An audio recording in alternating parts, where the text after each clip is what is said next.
अस्सलाम वालेकुम वीवर्स। अभी मैं आ गया हूँ चंदेरी के बादल महल। बादल महल का जो निर्माण करवाया था वो मालवा के सुल्तान महमूद शाह खिलजी ने करवाया था। एक सबसे बड़ी बात यह है कि चंदेरी उस समय मालवा सल्तनत का हिस्सा हुआ करता था और उससे पहले वो दिल्ली सल्तनत का हिस्सा था। चंदेरी को सबसे पहले फतह करने वाले सुल्तान बलबान थे और उसके बाद में फिर चंदेरी मालवा सल्तनत के अधीन आया। और ये जो बादल महल है महमूद शाह खिलजी ने इसका निर्माण कराया था। इसके लिए बहुत सारी कहानियां हैं कि यहाँ से बादल दिखते हैं, इस वजह से इसे बादल महल कहा जाता है।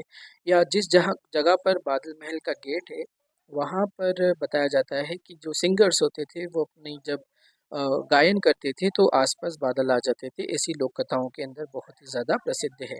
एक सबसे बड़ी बात दूसरी दोस्तों ये है कि इसी जो महमूद शाह खिलजी जिन्होंने निर्माण कराया था वो फर्स्ट थे। और सेकंड, महमूद शाह खिलजी के टाइम में राणा सागा ने चंदेरी को जीत लिया था और चंदेरी से फिर जो बादशाह सम्राट बाबर थे उन्होंने इसे जीता था।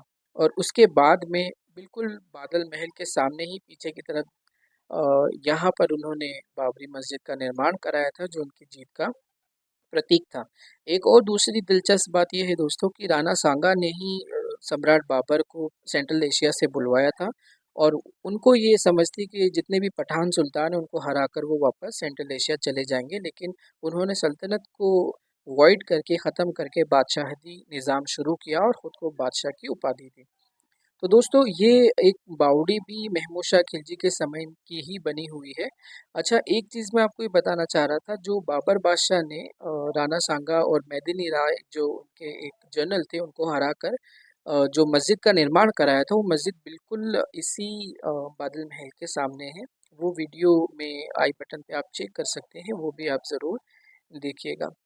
दोस्तों मालवा सल्तनत का एक और बहुत ही खूबसूरत यहाँ पर इमारत है और जो स्त्री टू टू और फर्स्ट मूवी है उसमें उसे दिखाया गया है, वो है कटी पहाड़ी। तो उसका भी मैं नेक्स्ट वीडियो बनाऊंगा और उसका लिंक मैं उसको बनाने के बाद में डिस्क्रिप्शन में डाल दूंगा, वो भी आप ज़रूर चेक कीजिएगा।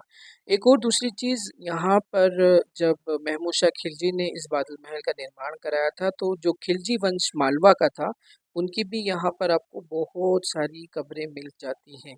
और ये जो गेट है बादल महल का, इसके बारे में आर्कियोलॉजिकल ऑफ इंडिया और बहुत सारी जो ऑर्गेनाइजेशंस है उनका ये मानना है कि अभी तक के बहुत सारे गेट जर्जर हालत में हैं उस ज़माने के, लेकिन सबसे अच्छी बात बादल महल के गेट की ये है कि ये आज भी उसी हालत के अंदर है। सो दोस्तों यहाँ से आप देख सकते हैं कि कितना सुंदर व्यू है, शायद इसी वजह से इसे बादल महल कहा जाने लगा।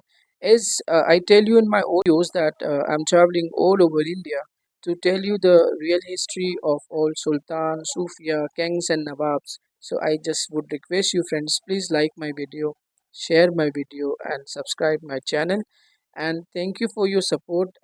So friend, this was the video vlog of Badal Mahal. I hope you like it. So keep smiling. Take care. Allah Hafiz.